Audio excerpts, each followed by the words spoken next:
Metro Atlanta, our vibrant, diverse, and growing region.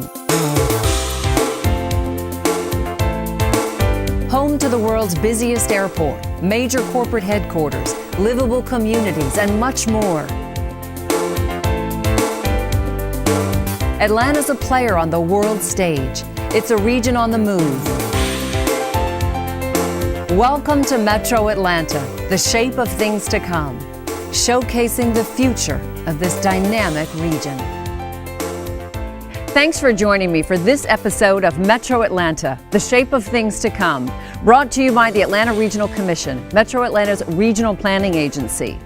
ARC continues to explore the issues that will shape Metro Atlanta's future. Our topic today, transportation and a more livable future. You'll hear about a new blueprint for Metro Atlanta called Plan 2040. We'll also explore some exciting transportation opportunities on the horizon and hear more about a regional transportation referendum coming next year.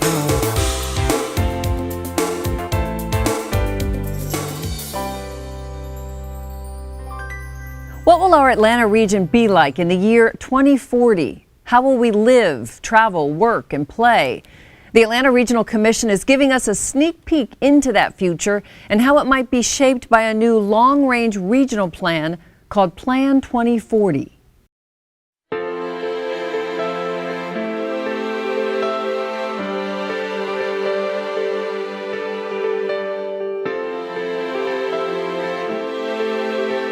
I grew up here, and after college, decided to come back home. I love Atlanta because we're a region of determined dreamers, always imagining possibilities, never content to stand still. Just think, those dreams gave us the busiest airport in the world. They brought us the 1996 Olympic Games, major sports teams, and great companies like CNN, Delta, and Coca-Cola. We have an exciting arts and culture community and a terrific quality of life. So what's next for us? How will we turn it up a notch and pay it forward? My generation wants to know what's in store. We have a real stake in it, and so do you. During the last 3 years, the Atlanta Regional Commission reached out to thousands of citizens, first to create a vision, and then an ambitious blueprint for the Atlanta region's success. ARC's Plan 2040 is the next leap forward. It capitalizes on 5 key areas that will make our region thrive. Great places start with great people, and Plan 2040 offers a path to a better quality of life for our 5 million residents and the 3 million more expected during the next 30 years. We are growing more diverse each year, and the aging of the baby boomers will more than double the number of seniors in the region by 2040. Since different people want different things, Plan 2040 calls for community choices, including lifelong communities, where young and old can live with the quality services and amenities that they need. New housing options close to jobs and transit are definitely part of the vision. We have great places to live today, from Swanee to Marietta, Fayetteville to Woodstock, and points in between. Metro Atlanta is known to offer a high quality of life and economic vitality. New and expanded programs to enrich our towns, neighborhoods, and employment centers are vital. The award-winning Livable Centers initiative has already invested in more than 100 communities throughout the region and will continue to plant seeds to sprout great living environments. Link trips to other cities, the Regional Leadership Institute, and the Model Atlanta Regional Commission will continue to bring diverse people to the leadership table to leverage our strengths and build new ideas together. We've got to keep moving. Great transportation has been a part of Metro Atlanta's DNA from our beginning. And today, we can claim the nation's 9th largest public transit system, the junction of 3 major interstate highways, the busiest airport, and soon, the largest international air terminal on the planet. We're a transportation center because of proactive planning and investment over the years. We have a chance to continue those region-shaping investments through the Regional Transportation Referendum in July. Plan 2040 will also focus $61 billion to keep our system in good repair and create new options for the future. Think new transit projects, the Beltline, more efficient roads, bike lanes, and sidewalks. It's exciting to think of new ways to zip around our region.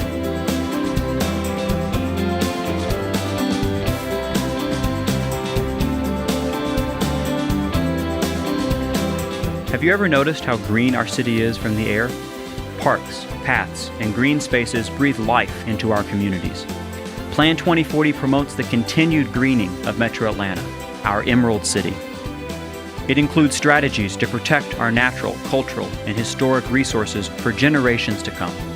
As the region grows, we have to think of the health of our residents and our sustainability. That means preserving and expanding green spaces, using our water wisely, and making sure our air is clean.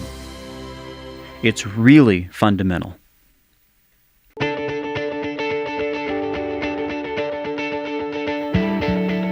So, now the hard question. What will drive the new economy of our region? Plan 2040 includes action plans to spur job creation in the fields of digital media, bioscience, and logistics. Fostering economic recovery and long-term prosperity is job one, and the work must begin now. Let's envision and pursue a vibrant region that will attract creative knowledge workers. They will help drive the new global economy and power the Atlanta Region 2.0 well into the 21st century. So where do we go from here? I truly believe that Atlanta is the best region on the planet. That's why I'm here. ARC's Plan 2040 ensures that it will stay that way. But it's people like you who will bring that blueprint to life. Join me. Join with the youth of today and tomorrow to make the Atlanta region all it can be. It's not just for you, and it's not just for me. It's for future generations of Metro Atlantans. It's a new day. Let's make it count.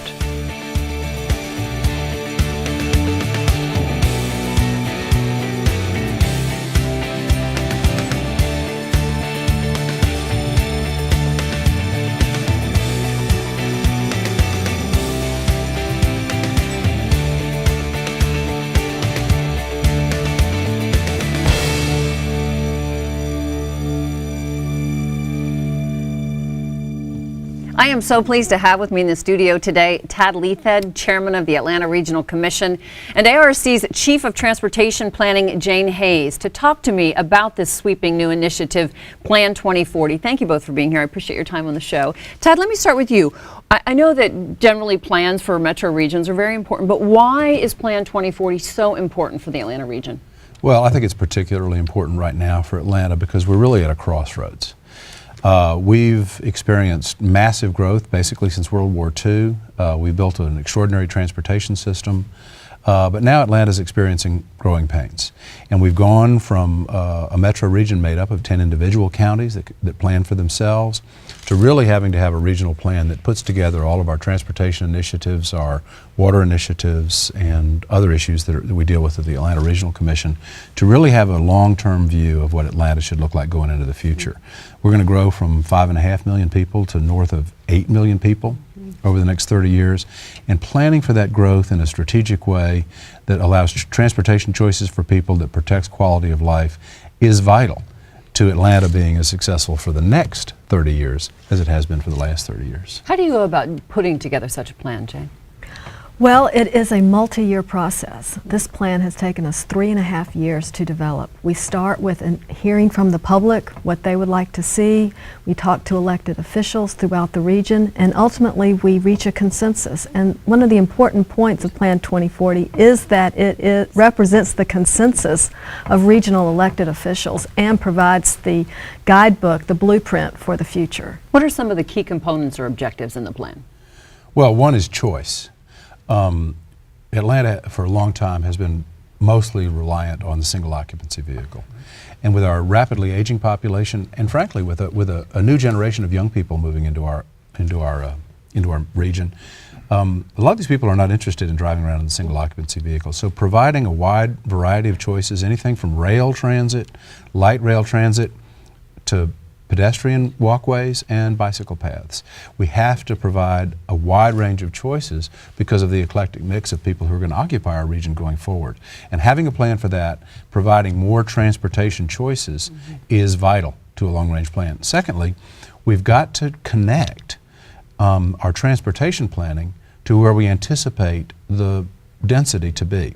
We've got to put maximum transportation choices to where the maximum number of people will benefit from that. And historically, we've had MARTA, which has served the counties of Fulton and DeKalb in the city of Atlanta, but we've got to provide a broader range of transportation choices and transit choices to the entire region, including the other 8 counties in our metro region. I'm hearing you basically say that the land use and the transportation are the critical underpinning of any successful plan. They're the underpinning of Plan 2040. Basically, what we've done is we've said, what are the transportation initiatives that we need to see over the next 30 years, and how do we connect that to where we think the development patterns and the land use activities are going to be in our region for that same 30-year period. And let me add that the overarching theme of Plan 2040 is sustainability. And by sustainability, we mean economic, environmental, and social sustainability. So we look at land use and transportation through those lenses. So transportation becomes a broader issue besides just roads or trains. It's looking at how the public, how different individuals are served, how it improves our economy, and how it improves our environment. So we look at all 3 pillars: environmental, economic, and social sustainability. Be specific, if you can, though, on some of the transportation initiatives that are germane to this plan. I would love to. One of the key drivers of the plan is a system of managed lanes within the region on our interstate highways. You might be familiar with the Peach Pass, the I-85 hot lane. The plan sees a network of hot lanes throughout the region. That's going to be critical because we simply can't pave our way out of congestion anymore. We have to provide that choice through 1 or 2 additional lanes on the interstate that would be managed through a different series of restrictions that people can use the lane.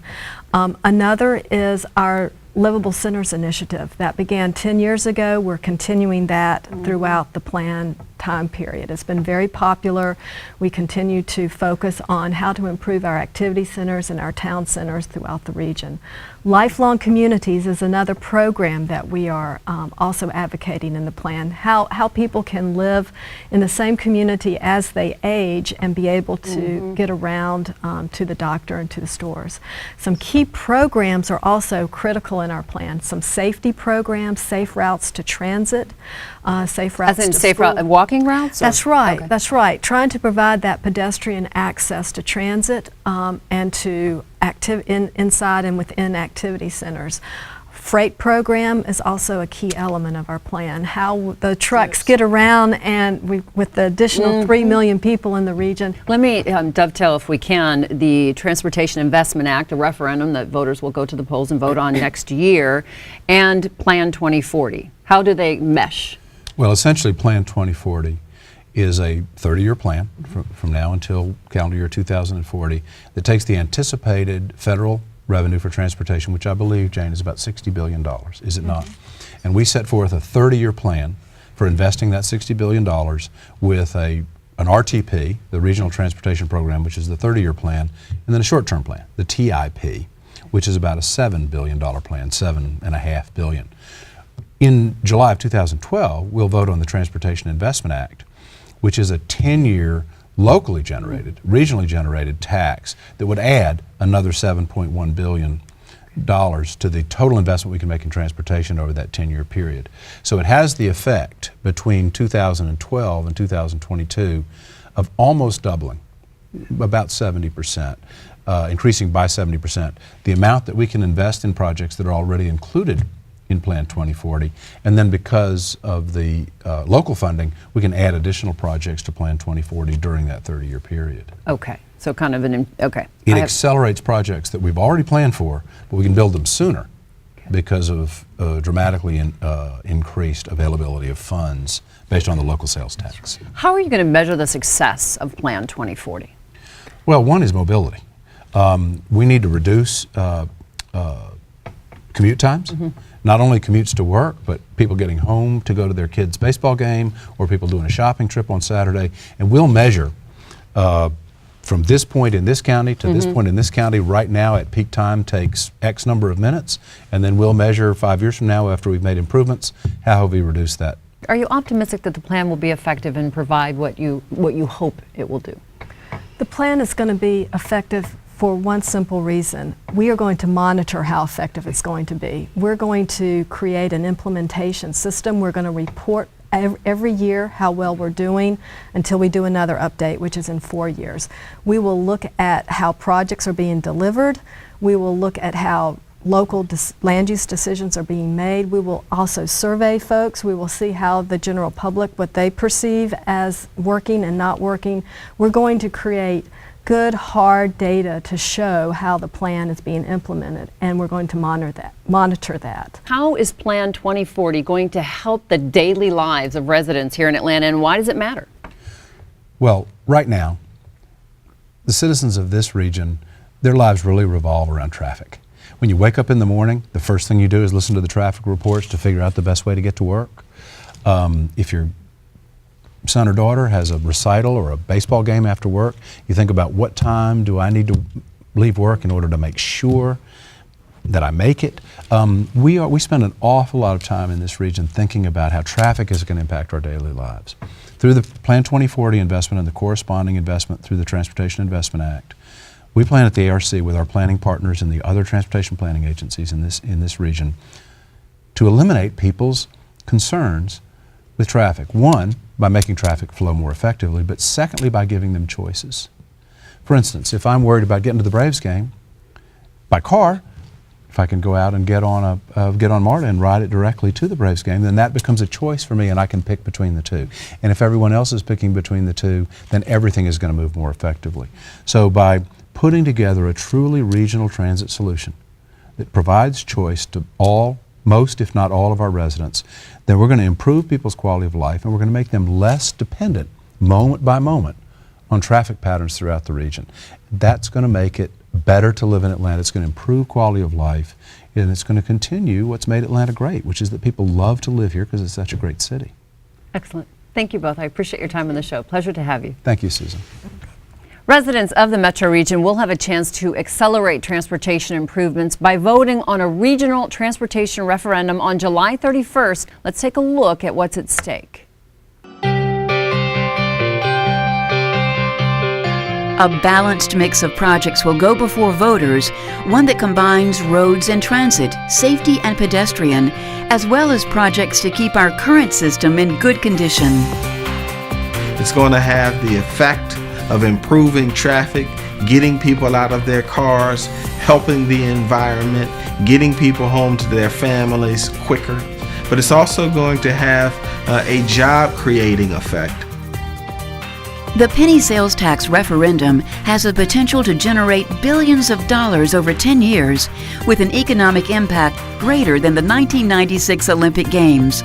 And it will help create new jobs and retain major corporations in our region. Moving forward, we understand that the federal and state dollars are going to be very limited. This referendum gives us the opportunity to really take charge of our own destiny. All funds raised in the Atlanta region will stay in our region. Some investments would attack major bottlenecks and provide new transit options. An important part of the referendum is that 15% of the funds would flow directly to communities for local improvements. This particular bill, Transportation Investment Act, will give a huge shot in the arm to the Atlanta region and get us up and running. It's basically a contract with the citizens. Residents are encouraged to visit atlantaregionalroundtable.com to find out more and to help shape our transportation future. This indeed is a watershed moment for the metropolitan Atlanta area. We're in our vehicles and other modes of transportation on a daily basis, going to our places of employment and entertainment venues. I think now is the time to have a positive impact on mitigating traffic congestion in the Atlanta region. Infrastructure is the vehicle that will power us out of this very tough economy and put us back on a path to prosperity.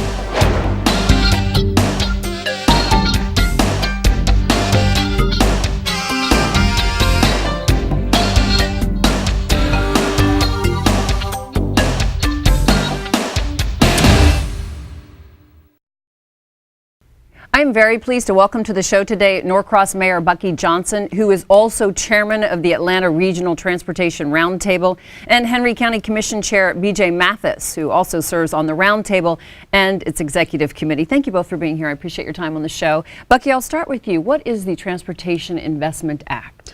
It was put in place by the legislature, House Bill 277. And what it does is gives regions the opportunity to tax themselves over a 10-year period, and the 1 penny sales tax will go to any transportation project in that region during the 10-year period. There's a number of important pieces to it. Number one, the infrastructure over the years has begun to deteriorate, and of course we've now got close to 5 million people in the metro area, so it hasn't kept up with the demand. And we can, with this Transportation Investment Act, do both transit and roads. And we're limited in what we can do in transit and our regular funding. And so... Very limited. Yes. I mean, yes. It's really quite stringent. It is. And so this will give us some opportunities and potentially to leverage some federal funds and get some projects going early on so we can continue to attract and keep businesses and people in the Atlanta area. Can you ballpark for me how much money it should bring in should the referendum pass next year? We're looking at about $6.1 billion, and I know that sounds like a lot of money, but when you're talking about transportation projects, you have projects that are anywhere between $500 to $800 million, so that money doesn't go as far as you think it would. Why is the opportunity for a referendum unique for the region? You know, right now we depend on money coming back from the federal government for transportation projects. And that's based on the gasoline sales tax collection. It goes to the feds. The feds turn around and redistribute it back to the state. And Georgia's actually a donor state. The amount of money we send up is not the amount that we get back. We know that that funding is diminishing, and this year alone we anticipate about a 25% reduction over what we received last year, which is about $58 million. This particular referendum gives us the opportunity as a region to really take control of our own destiny and determine what our future is going to be. And the money that is collected in this region stays in this region. And so that's what makes it unique and what makes it a very important referendum. Do you think that message is getting out, that residents are actually realize that what they're voting on, what we'll be voting on, will come back to this region? Well, it is. We had a telephone town hall where we had 10 different town hall meetings via the telephone and reached something over 1 million registered voters with this information, with some of this information, for them to go to the website, and there were some of the questions about that, and I think those were answered. And one additional thing that Chairman Mathis didn't mention is approximately $1 billion over the $6.1 billion goes back to the local jurisdictions to help with local projects as well. So the total is around 7.2 that it will raise. How did you go about formulating this list of projects? We reached out, first of all, to the counties and the cities and asked them to submit their priorities. We established a set of criteria, and we asked them to try to submit projects that met the criteria, which was congestion mitigation was key, but also we wanted to look at an economic development component and certainly the ability to build these projects within a 10-year time frame. So those were some of the major criteria that we put in place, and so those projects were sent in for consideration. We ended up with a list of about $22 billion initially, and of course working with staff have pared that down to a $12 billion list, and of course eventually it will be pared down to a 6.1. Assuming that the transportation referendum is passed, which I know you all are very optimistic and will do everything you can, but how will you measure success on this? I think success will be measured in a couple of ways. Number one, were we able to complete the project list within the 10-year time period, because we'd like to come back to the voters at the end of that and say, look, this has been successful, now let's extend it another 10 years. And we won't receive that vote of confidence if we haven't shown that we've been good stewards of the taxpayers' money. Another way I think that we'll see that is in the creation of new jobs in the region, which is critical. Companies are not going to relocate to an area where congestion is going to be to the point where they cannot get their goods in and out of a region, or their people, their quality of life for their employees is diminished because of it.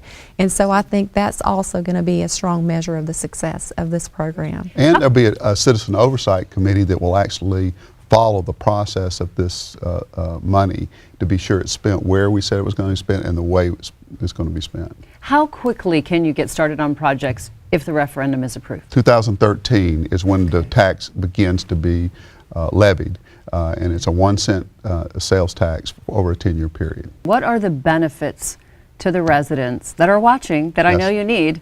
I know you need them. Indeed. What are the benefits to the residents? I think a strong metro area, job opportunities. I look at things on how they'll impact my children and my grandchildren, those generations to come. And I want them to be able to continue to live in this area and enjoy a good quality of life that my husband and I have enjoyed throughout the years. And that to me is a huge benefit. And that will keep us, the investment in infrastructure will help us, in my opinion, pull out of the recession, create jobs just building the infrastructure, and then that spills over and is exponential. It could be $20 to $30 billion worth of real impact on the area. If somebody is watching this, what would you ask them to do? What would you encourage them to do? I would encourage them to not pass judgment until they see the final project list and to ask a lot of questions, because we want to make sure our citizens are comfortable with this referendum and that they have their questions answered. And I would add that, that there's two parts of this. One, there's a lot of people who want to see things in their local area. There is a local component to this, and there is a regional component to this. And I think they need to look at both sides of that and really hold the elected officials accountable. All right, very good. Been a pleasure to have both of you on the show. I appreciate your time. Good luck. Thanks for joining us for this episode of the Atlanta Regional Commission's Shape of Things to Come. Learn more about the Atlanta region and the many issues and opportunities ahead by visiting atlantaregional.com. Thanks for watching. We'll see you next time.